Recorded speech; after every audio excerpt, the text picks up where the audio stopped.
Welcome back. In this lesson, this is part 2 of layers. We're going to learn how to make a greeting card. We're going to talk about some masking, the eraser tool, and a couple blend modes. So go ahead and select layers, masking, greeting. Right click so we can open it up in the editor. Now you might see this. I'll reset the panels and show you real quick. Go ahead and collapse your project bin. Go ahead and close these two effects and content by clicking this flyout menu here and choose close tab group, which is at the bottom. Okay. And then make sure, click on the zoom tool and make sure you fit screen so we can see more of it. If you want to fill screen, you can do it, but let's click fit screen. And let's talk about what we see over here. Notice that we have a background layer, but it doesn't have a lock. So let's go ahead and lock that. Select the background layer and lock it. If you ever want to unlock the background layer, you can't. You normally could do it if it was a background layer, but I made this a background layer. So therefore, I would just click the lock again. Okay. And we have a couple text layers here. We know they're text layers because there's a T to indicate text. We also have a couple effects on the text layers, and this is indicated by the FX as we see here.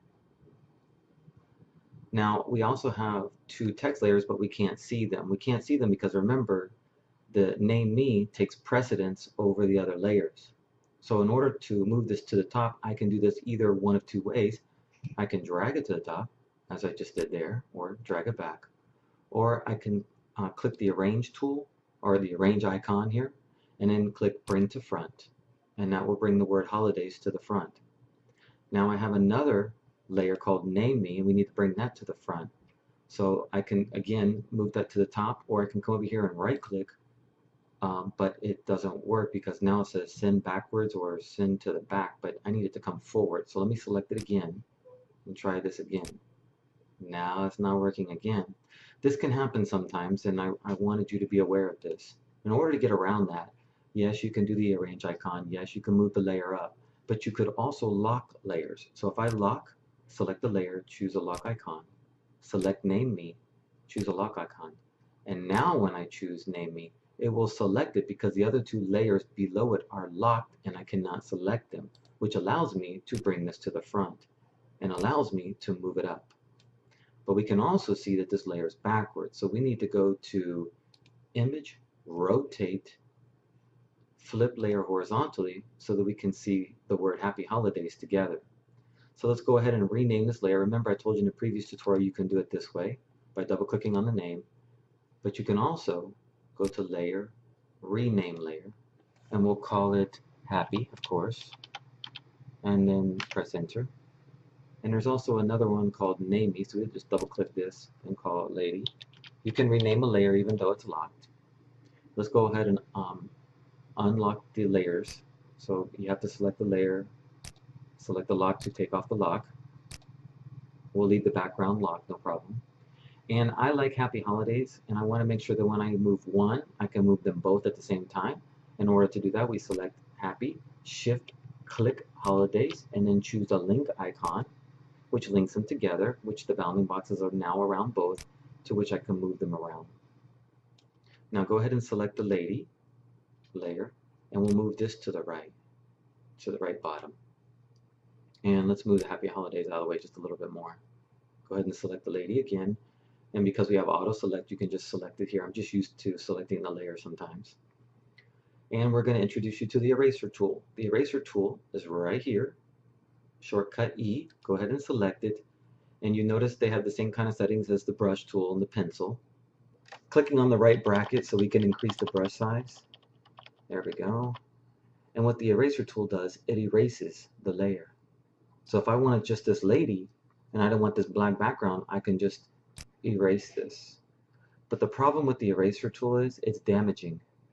You're erasing part of the photograph or part of the layer, and we want to preserve as much as we can when we do work in Photoshop Elements or Photoshop. We don't want to be destructive, and this is destructive. So what would be a better way than using the eraser tool? Well, let's click undo, undo, undo. Well, we could use masking. So what is masking? You select the lady, and down here there's a little icon that says add layer mask. So let's add a layer mask. This creates a layer mask that is white. White reveals black conceals this layer.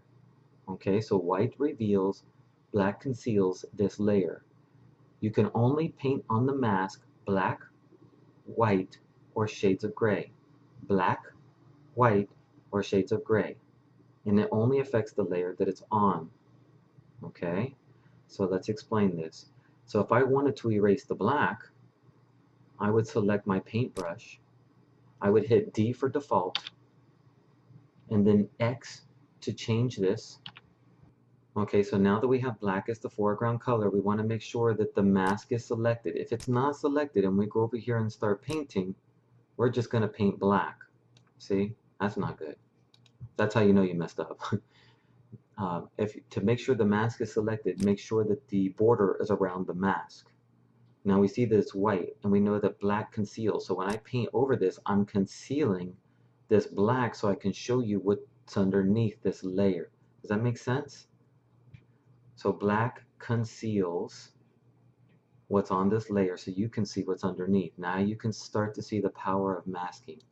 But let's say I made a mistake and I went, oh my gosh, I just accidentally did that. What am I going to do? Go over here, switch the colors, or press X to switch and paint white. When you paint white, it reveals that layer again. So she comes back. Isn't that great? This is why masking is so powerful. It's non-destructive. So I could bring back all of the black if I wanted to.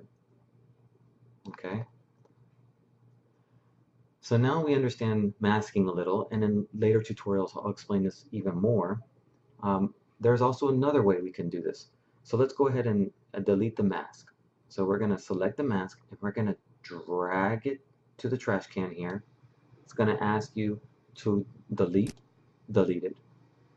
And another thing that we can use is blending modes. Blending modes are extremely powerful and confusing within Photoshop Elements, and believe it or not, Photoshop. It takes some time getting used to them, and most of the time we just click through them to see the results. But let's explain what they mean. So if I click on layers and I click on the blend modes, they're divided into separate categories. So it ignores the black, but it drops out the lighter colors. These here ignore white and drop out the black. So if I choose screen, it dropped all the black out. These are contrast. So if I choose overlay, it does a little of both. So these basically do a little of both of these. And then you have hue, saturation, the color, and luminosity. So we'll talk about those in another tutorial, but I just wanted to really talk about the multiply and the screen because these are really the two most useful ones besides overlay and soft light, and then sometimes using these down here. So go ahead and click on normal.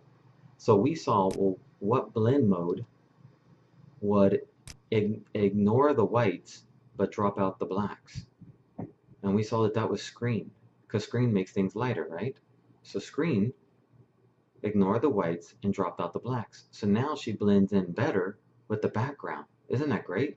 So instead of using the eraser tool and using masking, we use the blend mode and saved half the amount of time, and it looks better. But we have one problem. We have this little dot on her face, and that doesn't look nice. So how can we get rid of that? Well, we have to see, where is this dot? It's not on the lady layer. So if I remove the background, I can see it's the background that's affecting. It's not her. See, the dot is in the background. So I need to move to the background, unlock it. So select the background, click on the lock to unlock it so I can add a mask.